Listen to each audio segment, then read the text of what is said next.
Este tema que lleva por título La mesa de la Odisea.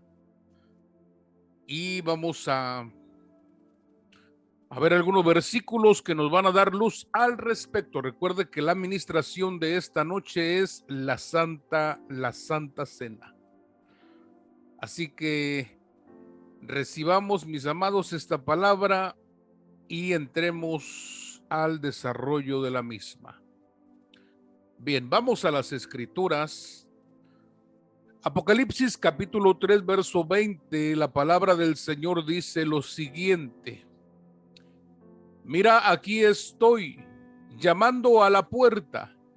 Si alguien escucha mi voz y me abre, entraré, cenaré con él y él conmigo. Esta palabra el Señor la entrega para la iglesia de la Odisea. Los que estudian las escrituras le han colocado el título a la iglesia de la Odisea, la iglesia apóstata, la iglesia tibia. Yo quiero decirles, mis amados estudiantes, que cuando se refieren de esta manera es por la condición de la misma. La condición de esta iglesia, una de las 7 iglesias que el Señor está aconsejando, advirtiendo, porque en ningún caso tendría, mis amados hermanos, ningún caso tendría el poder ministrar a la iglesia si la iglesia no va a tener arrepentimiento. Es por eso que usted vea que a las 7 iglesias del Apocalipsis el Señor les entrega un mensaje y él dice: el que tenga oídos para oír, oiga lo que el Espíritu dice. Quiere decir que dentro de las iglesias hay personas que tienen oído para oír y hay quienes no tienen el oído espiritual abierto para poder escuchar al Espíritu Santo. De manera que tenemos este mensaje tan tremendo. Mire lo que dice: mira, aquí estoy llamando a la puerta. Si alguien escucha mi voz y me abre, entraré, cenaré con él y él cenará conmigo. ¿De qué estamos hablando? Sino de la ministración de la cena del Señor, de la mesa del Señor. Tenemos 2 mandamientos sacros. Uno es el bautismo y el otro es la participación de la mesa del Señor, que tiene su simbolismo. Esa mesa tiene un poderoso simbolismo. Bien, ¿qué quiere decir la Odisea? La Odisea, mis amados hermanos y amigos, quiere decir gente. También significa derechos humanos. Qué tremendo es. ¿Sabe por qué? Porque los derechos humanos, esto a nosotros nos habla del humanismo, el amor del hombre por el hombre. Los derechos humanos son el amor del hombre por el mismo hombre, dejando fuera en su cátedra a Dios. Lo siguiente, el diccionario Hitchcock traduce la Odisea como gente justa. Y ese es el gran problema, mis amados estudiantes. Ese es el gran problema de muchas personas. Ese es el problema que le llevó a que el maestro le entregara un mensaje a la iglesia de la Odisea. Bien, fíjense que el Señor mandó a Moisés que él hiciera una mesa y en esa mesa pusieran 12 panes. Esos 12 panes tenían que estar en el tabernáculo, específicamente en el lugar santo. Ahí tenían que estar los 12 panes de la proposición y la mesa.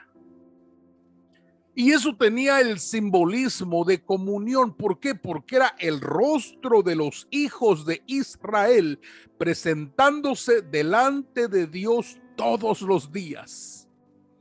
Eso quiere decir que nosotros actualmente necesitamos presentarnos delante del Señor todos los días en un sentido de comunión, en coinonía, en acercamiento, en relacionamiento. Fíjese qué interesante es. Bien, Dios coloca una mesa en el tabernáculo.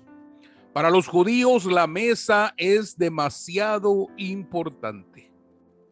Los judíos no podían invitar a cualquier persona a la mesa, no podían, no debían, sino solamente aquellos que tuviesen el grado de honor eran invitados a sentarse a la mesa con ellos. ¿Por qué?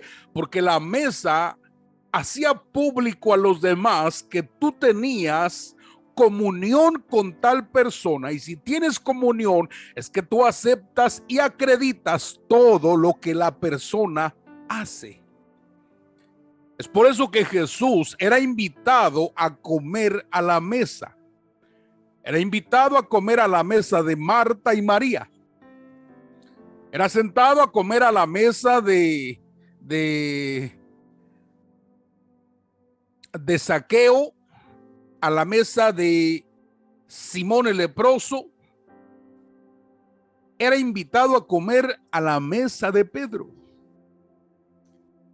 Y eso, repito, solamente era para aquellos que tenían un grado muy alto de dignidad. De manera que la mesa, mis amados hermanos, amigos y pastores, es muy importante para Dios. Por eso es que en Apocalipsis 3, verso 20 dice: he aquí estoy a la puerta y llamo. Si alguno oye mi voz, abre la puerta, entraré y tendremos comunión en esa mesa, porque se había roto la comunión entre la iglesia de la Odisea y Jesús. Bien, vamos a ver algunos aspectos. ¿Cómo era la mesa de la iglesia de la Odisea? ¿Cómo era esa mesa? Bien, si usted ve Apocalipsis capítulo 3, verso 17, vamos a seccionar este versículo. ¿Por qué? Porque esta tarde o esta noche usted tiene que entender de qué lado está usted, de qué lado estoy yo. ¿Cómo es que me conduzco en la casa del Señor? ¿Cómo es que me conduzco en la calle? ¿Cómo es que me conduzco con la familia? Esto nos debe de llevar a un punto de definición. Bien, Apocalipsis capítulo 3, verso 17 dice lo siguiente. Recuerde, voy a seccionar el versículo. No lo vamos a leer todo, lo vamos a cortar, a cercenar. Apocalipsis 3, verso 17 dice: porque tú dices. Fíjese lo que dice el Señor Jesús. Le dice a la iglesia de la Odisea: tú dices. Tú dices. Entonces, punto número 1, la mesa de la iglesia de la Odisea era una mesa independiente de la opinión divina. Independiente de la opinión divina. ¿Cuánta gente acredita su ministerio como el mejor de todos, el más poderoso, el más conocido, el más ungido, y de pronto dejan a un lado la opinión divina. He escuchado personas que dicen: yo me siento muy a gusto con mi ministerio. Y yo pensaba y decía, bueno, y si le preguntáramos al Señor Jesús qué piensa de ese ministerio, ¿qué nos diría el Señor? ¿Que está feliz? ¿Que no está feliz? ¿Que ese ministerio le provoca alegría o le provoca tristeza por su desobediencia? Entonces caemos en el error de sentirnos gente justa. Caemos en el error de caer en un estado de tibieza que produce asco. Porque el agua tibia, mis amados hermanos, amigos y pastores, el agua tibia se utiliza para hacer vomitar a aquellas personas que han ingerido medicamentos equivocados o han tenido una sobredosis. Ellos buscan agua tibia y la hacen que beba para que éste pueda deponer aquello que ingirió. De manera que cuando nosotros nos comportamos como la iglesia de Laodicea, que no me interesa la opinión divina, a mí no me interesa la opinión divina, me puede interesar qué dicen los pastores, qué dicen los hermanos, qué dice la autoridad civil, me puede importar qué dice mi vecino, qué dice mi familia, qué dicen mis amigos, pero no me importa lo que Dios dice de mí. Entonces somos independientes ante la opinión divina, ¿sí me explico? Independientes ante la opinión divina. Recuerde que cuando nosotros hablamos de la iglesia de la Odisea, estamos hablando de toda la iglesia en general. Nosotros somos parte de la Odisea, somos parte de la iglesia de Esmirna, somos parte de la iglesia de Pérgamo, de Filadelfia, todos somos parte de esas 7 iglesias, porque las 7 iglesias representan la plenitud del cuerpo de Cristo. Quiere decir que nosotros podemos espejarnos o reflejarnos en cada una de las 7 iglesias. Es por eso que hablar de la iglesia de Laodicea es poder analizar aspectos que a mí me tienen que llamar la atención para producir cambios radicales. De manera que la iglesia era independiente al respecto de la opinión divina. Y Dios le reclama, Jesús le reclama, le dice: porque tú dices, tú andas diciendo, yo no digo, tú andas diciendo. ¿Recuerda usted el ministerio del Señor Jesús? ¿Cómo comenzó? El Señor Jesús se encontró con Juan. Juan lo ve y ve la señal, dice: este es el Cordero de Dios que quita el pecado del mundo, y entonces lo lleva al bautismo. Pero cuando sale Jesús de las aguas, entonces una voz del cielo le da la acreditación y dice: este es mi Hijo amado, en quien yo me complazco. Es decir, el cielo da testimonio de la vida, el ministerio, el llamado de Jesús. Y Proverbios dice: no te apoyes en tu propia opinión. No te apoyes en tu propia opinión. Cuando tengas que compararte con alguien, no mires a tu hermano, no mires un ministerio. Cuando tengas que compararte con alguien, mira a Jesús. Y ve si das la talla. Ve si das la medida. Y si no das la medida, hay que esforzarnos. ¿Por qué? Porque hay que alcanzar la perfección, la medida del varón perfecto, la estatura de Cristo, de el ungido de Dios. Número 2.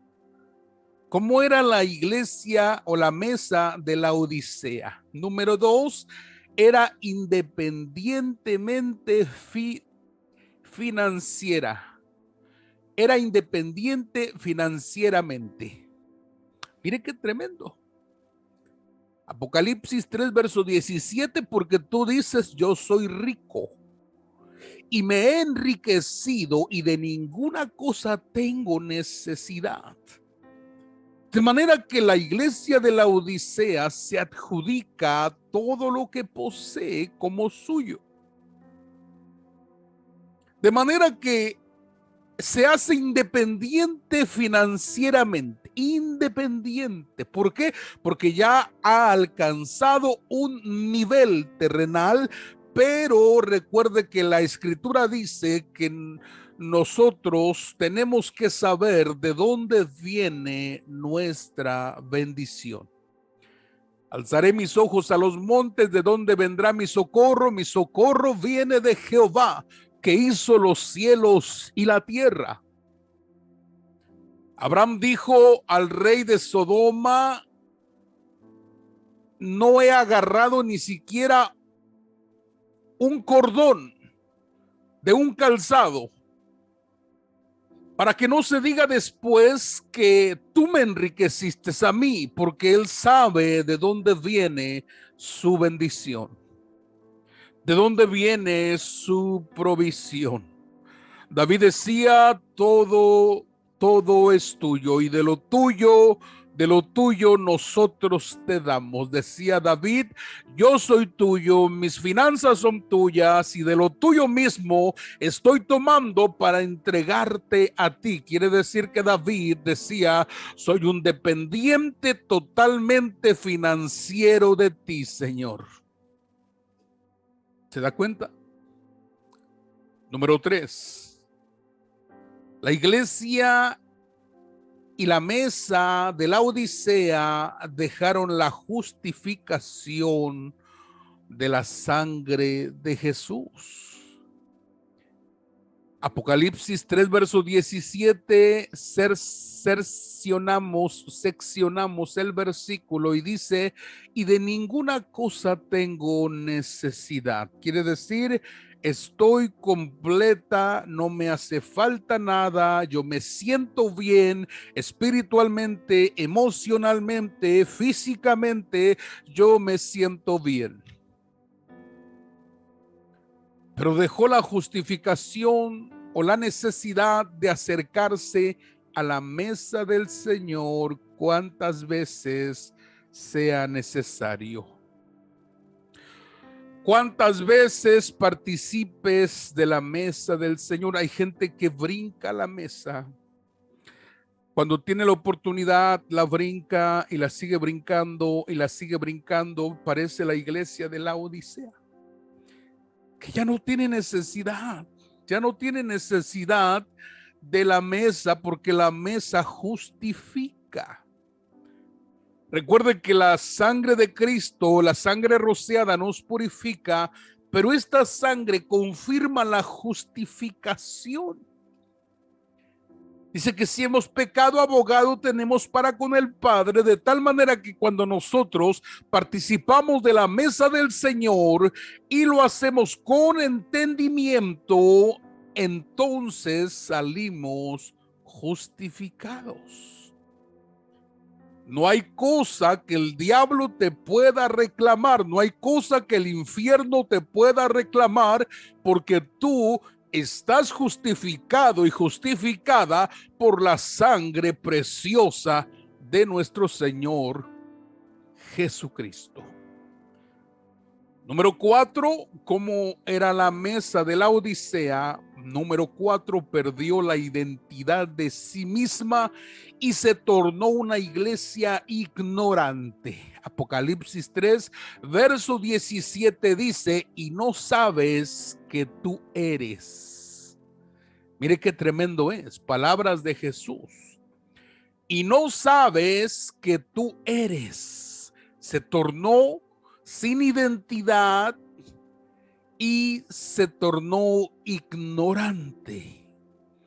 Qué terrible circunstancia caer en la ignorancia sin saberlo. Terrible. Volverse una iglesia ignorante. Recuerdo que un día llegamos a una iglesia donde el pastor nos dice que había tenido problemas con un joven porque ese joven sabía mucho, dijo. Sabe más que yo, sabe mucho el joven. Y habla cosas en el púlpito que no las entendemos muy bien, y la iglesia, a veces la iglesia se confunde, algunos rechazan, algunos aceptan, y yo tengo problema con eso.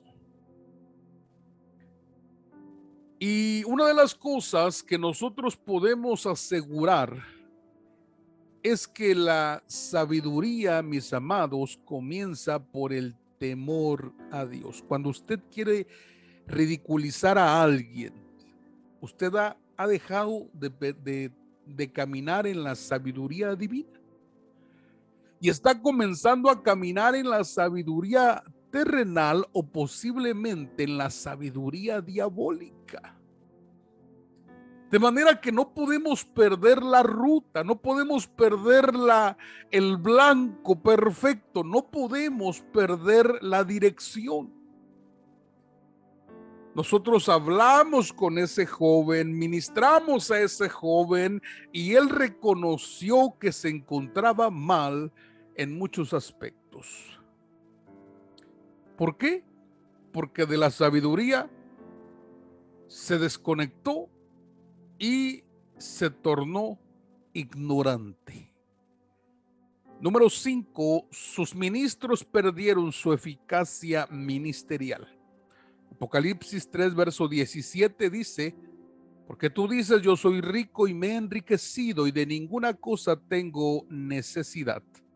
Y no sabes que tú eres desventurado, miserable, pobre, ciego y desnudo. De manera que se mencionan 5 aspectos: desventurado, miserable, pobre, ciego y desnudo. Los ministros perdieron su eficacia ministerial y condujeron a la iglesia a un estado deplorable. Dice Apocalipsis 3, verso 17, ¿no sabes que tú eres desventurado, miserable, pobre, ciego y desnudo? Yo le muestro aquí estos 5 aspectos que son la figura de los ministerios involucionando. La palabra evolucionar significa avanzar, involucionar significa retroceder. Y mire usted, desnudo representa a los apóstoles, que su tarea es cubrir. Ciego representa a los profetas, que su trabajo es ver la condición de la iglesia. Desventurado es el evangelista, que si lleva el evangelio es afortunado y bienaventurado, pero si no lleva el evangelio, entonces es alguien sin fortuna, es un desventurado, carente de suerte. El miserable representa al pastor, porque la palabra miserable también su sinónimo es cruel. Y el pobre es el maestro que no tiene nada que dar. Isaías 65:11, mire qué versículo más tremendo, paralelo a lo que estamos hablando.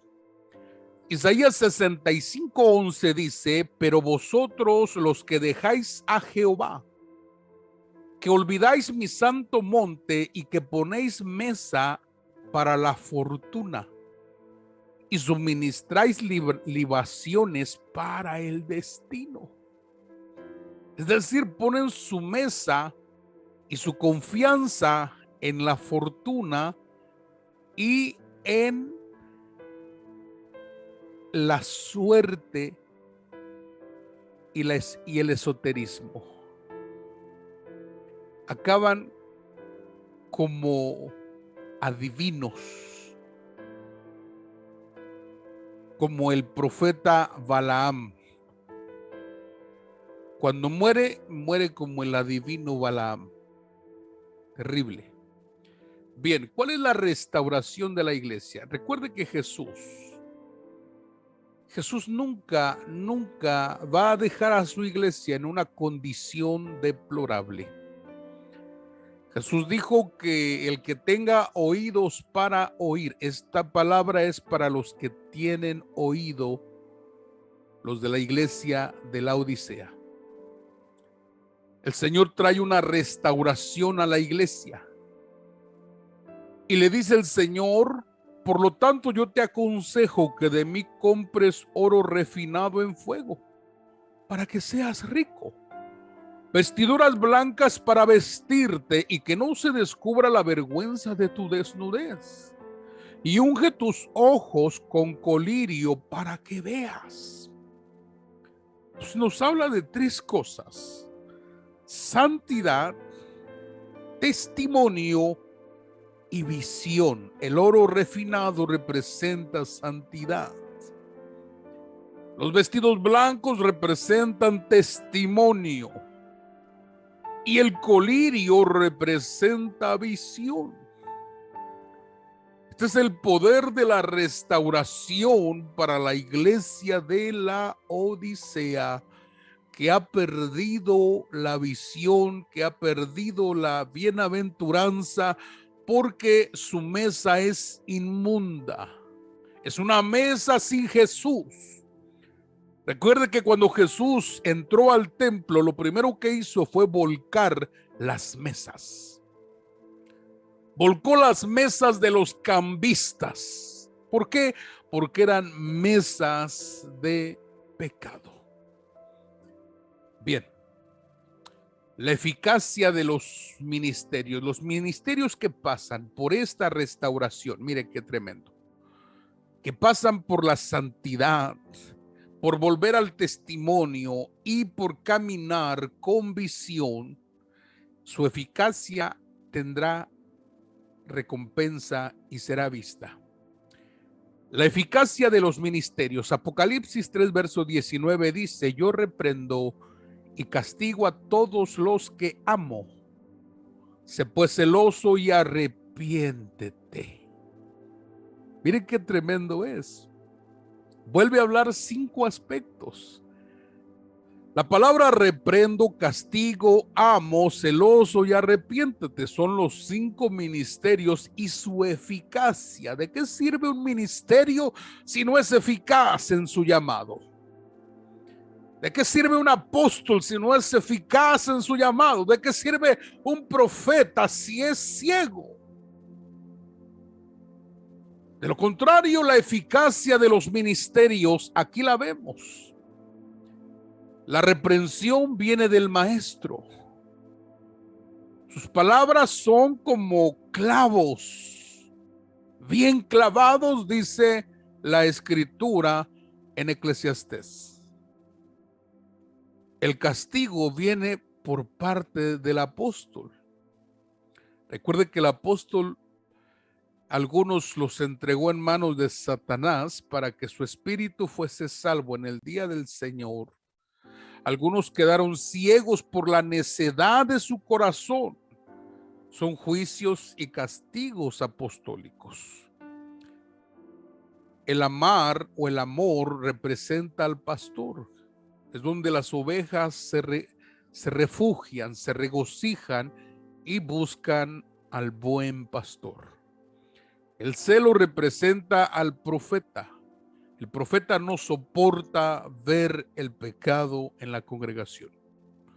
No soporta ver a la iglesia en tibieza.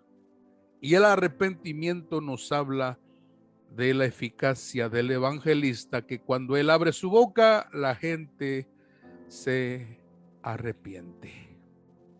Qué tremendo es. La restauración, mis amados amigos, pastores y hermanos, conduce a la comunión con Jesús. Cuando la iglesia reconoce su condición y comienza la restauración, entonces Jesús está listo para entrar y cenar con nosotros. Apocalipsis 3:20 dice: He aquí estoy a la puerta y llamo. Si alguno oye mi voz y abre la puerta, entraré a él, cenaré con él y él conmigo. Tremenda palabra, mis amados hermanos, mis amados estudiantes. Tremenda palabra. De manera que nosotros tenemos que ser sabios. Tenemos oído, oigamos lo que el Espíritu habla a nuestros corazones. Necesitamos entrar en comunión con Jesús. La iglesia de la Odisea había perdido la comunión y tenía una mesa con pan inmundo, una mesa de pecado, una mesa ofrecida a la fortuna y al destino. Pero en la restauración tiene que volver al vino y el pan. Bien, yo termino esta noche y quiero pasar a la administración de la cena. Quiero pedirle por favor que preparen el vino y preparen el pan. Pastores y pastoras, preparen el vino y preparen el pan. Recuerde cuán importante es que nosotros participemos de la mesa del Señor cuantas veces nos sea posible y nos es necesario. Participemos, no dejemos pasar, porque entonces nos podemos convertir en una iglesia tibia, en una iglesia ignorante, en una iglesia que no le importa la opinión divina, pero sí le importa la opinión de los demás. Y eso es lo más terrible que nos puede suceder. Bien, prepare por favor el vino y prepare por favor el pan. Y vamos a hacer una oración por los elementos. Primera de Corintios capítulo 11 verso 28 dice: por tanto pruébese cada uno a sí mismo y coma así del pan y beba de la copa, porque el que come y bebe indignamente sin discernir el cuerpo del Señor, juicio come y bebe para sí. Por lo cual hay muchos enfermos, debilitados entre vosotros, y muchos ya duermen.